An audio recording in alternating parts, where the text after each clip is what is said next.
Des mauvais exemples, ce n'est pas difficile à trouver sur les routes de Tahiti.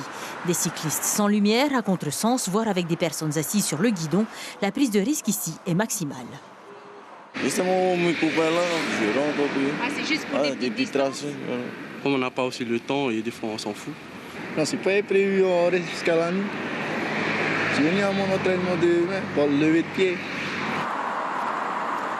Hier soir, sur la trentaine de personnes à vélo que nous avons croisées entre Pape et Mahina, seuls 2 étaient équipés de lumière à l'avant comme à l'arrière.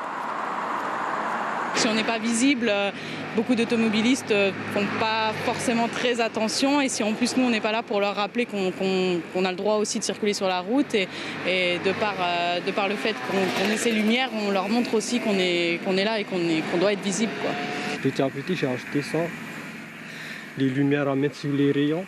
Malgré la pleine lune et l'éclairage, quand il y en a, la route de nuit reste dangereuse pour tous les vélos non visibles clairement. Un risque pour eux comme pour les conducteurs de voitures. En juin dernier, un jeune homme a perdu la vie ainsi.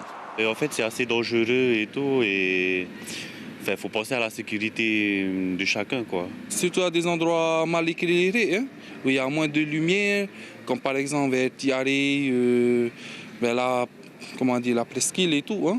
Donc voilà, si je roule la nuit en vélo sans éclairage, à contresens, ils doivent comprendre que c'est beaucoup plus risqué que si rouler dans le bon sens avec de l'éclairage.